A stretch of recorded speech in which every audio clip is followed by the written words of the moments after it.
Hello everyone, I'm Holly Trantham, TFD's creative director, and this is season 2 of the Totally Chill Guide to Work and Life. For the past 8 years, I've been working behind the scenes on all of the content you see here on YouTube and across all of TFD's channels, and I also wrote our second book, Beyond Getting By. Throughout this series, I'll be talking about how to approach your money and career decisions from a chill place where they help you live the life you want without ever becoming your sole focus. So this video is all about curbing our overconsumption, which I think most people could probably benefit from. Because while you should spend money on things that make you happy and enjoy life in the present moment, what will make us all happier in the long run is having the financial freedom to make the best big decisions for ourselves. And putting more of your income towards investing is a big piece of that puzzle. With Betterment, investing does not have to be some scary, daunting task. No matter how much or little you know about the stock market, Betterment helps take care of a lot of the heavy lifting. Their automated investing tech and tax-smart tools are designed to help maximize your returns, so your money is put to work. Betterment can help someone ease their way into investing, as their financial experts are working behind the scenes to make your money hustle, while you spend more energy on what actually brings you joy. Get started, be invested. Click the link in our description or head to betterment.com/TFD to sign up in minutes. When we talk about anti-consumerism on this channel and on our social media platforms, a lot of what we're talking about is overconsumption on a macro level, how it cheapens our relationship to spending, and gives those of us who live in places like America, where overconsumption is more the norm than not, a sense of entitlement to our consumer decisions, no matter how much harm they are causing to distant populations or the environment. But as I explored back in an episode in season 1, I would personally argue that our mindless shopping culture is not just bad on a societal level. It's making our lives worse individually, too. We also talked about this even more in our video essay on the buy everything, own nothing era we are currently living through, which you can check out in the description. And we've been covering the topic of things that aren't worth your money for almost a decade, and from many different angles. And there's this idea of de-influencing that's been going around on TikTok and Instagram in the past couple of years, where creators talk about products they don't recommend, many of which had gained popularity on the same platforms. But it's not ultimately anything new. We're still trying to pull back the curtain on consumerism to show that the life-changing things we feel or are told we must buy aren't really delivering on what they're selling. But since consumerism means there will always be new and creative ways to waste your money, here's a list of things you might think you need to buy but don't, updated for 2024. Of course, you may not personally be tempted to buy any of the things on this list, or you may think something I mentioned here is worth it for you. But as much as this is a fun little rant kind of list to do, remember this isn't so much about the specific items I'm talking about, but rather the reasons behind wanting them. Whether they're fixing a problem that doesn't really exist, or influencing you to buy something in order to appear like a certain type of person. And remember, this is just my opinion, but I hope you keep some of this in mind the next time you're tempted to buy something that may or may not actually serve you. Number 1. Multiple Stanley cups to match your outfits. Okay, girlies, I am not going to tell you not to buy a Stanley, even though I personally believe there are plenty of water bottles out there that do the same thing, and often for way less money. Because I have witnessed firsthand how much these water tumblers can really influence someone's water consumption in a positive way. But certainly no one needs a cabinet full of these things in different colors. See one of my favorite TikTok influencers to not hate follow, but, not love follow.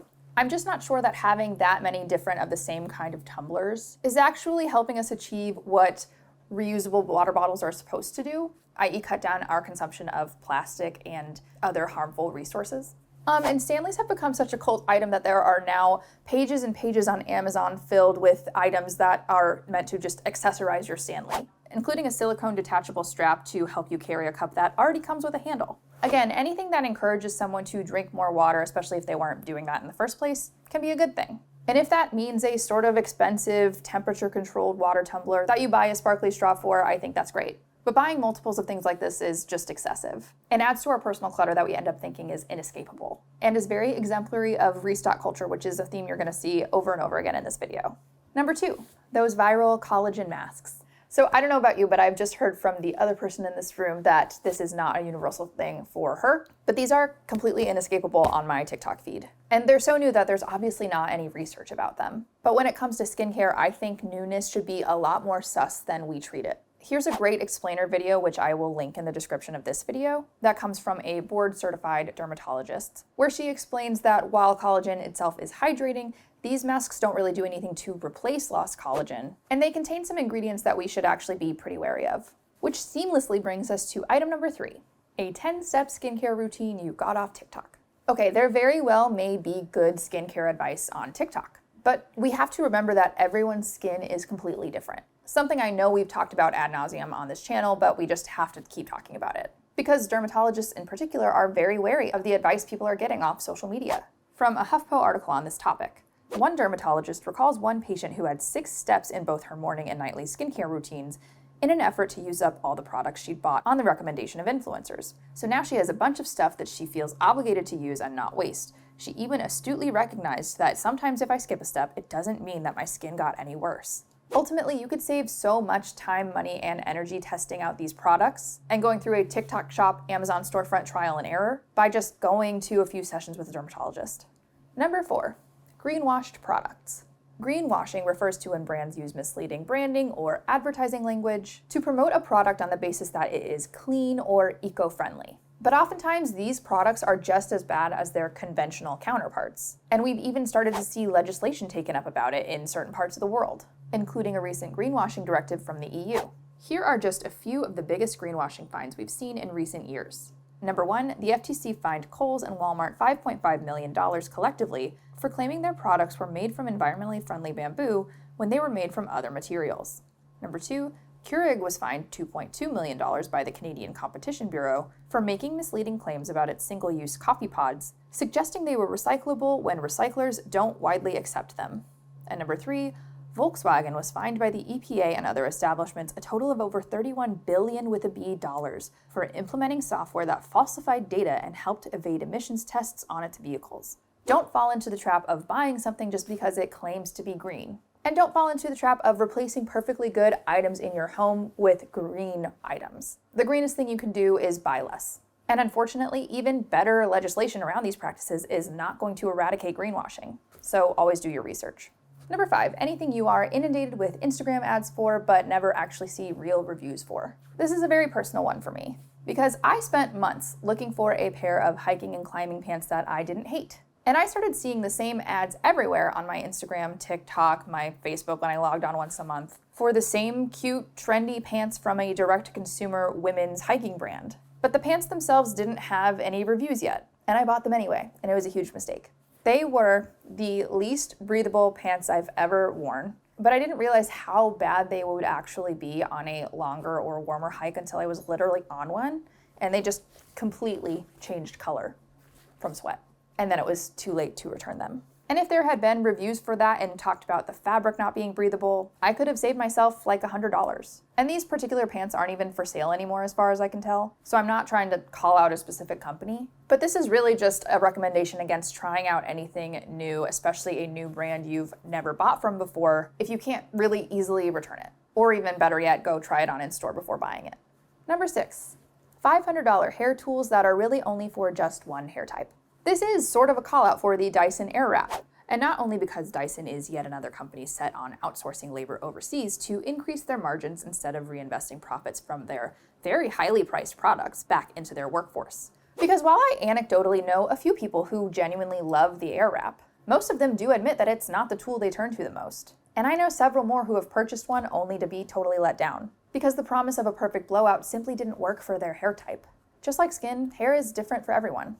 A tool like the Airwrap might work great for you and your lifestyle, but it might not. And watching a bunch of get ready with me videos from influencers with the same exact type of hair as each other, all using the same tool, is not going to give you the answer.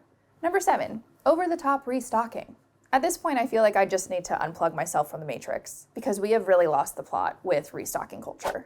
Apparently, not only do you need a very specific type of cleaning wipes for your car, you also need a holder that perfectly matches your coffee tumbler, phone holder, and a hook for your purse that you keep in your car. This whole video is all literally just a restock my car with me video that links to her Amazon storefront, obviously. To me, that is just cluttering your car more. Something I don't personally have experience with for the last 14 years, but that even I know is famously very difficult to keep clutter-free. Obviously, there are things you need to keep in your car, like, for instance, a spare tire, but whatever happened to just throwing some extra tampons in your purse and calling it a day? Number 8, packaging for packaging. So listen, I know that organizational tools and specifically clear plastic bins are really helpful for a lot of people to keep things in the same place and be able to locate things easily. But a lot of times in these restocking videos we see, people are buying things that come in individual or single-use sizes that already come in individual packaging, only to then put them in a giant bin. There's no reason your guest room couldn't have a single guest toothpaste. You don't have to have a million individual toothpastes. Also, why aren't your guests bringing their own toothpaste? Also, it goes without saying that this video is kind of wild in the first place and seems a little rage baity, because who is buying thousands of dollars worth of skincare just to restock their guest bathroom? But also let this serve as your reminder that anything that is a restocking video is an ad, even if it's not. Because if they're not linking to TikTok Shop, they are linking to their Amazon storefront or their LTK page. Lastly, number 9, straws and accessories that help you prevent wrinkles. I think this squarely falls into the category of solving a problem you didn't know you had, and is of course another bullet in the long list of things that you now need to buy if you're a water tumbler girly. I don't really have anything else to say here except the world loves to give women new insecurities that they need to worry about, that they'd never even thought to have before, especially when it comes to aging. And scaring people out of perfectly normal behaviors like literally drinking through a straw that they have been doing their whole lives is pretty bleak. Again, maybe not that last one, but there's nothing to say that something on this list couldn't positively add to your life. The point is to just be very conscious of your reasoning for buying something before ultimately making that decision. Thank you so much for watching, and I'll see you next week on the next episode of the Totally Chill Guide to Work and Life.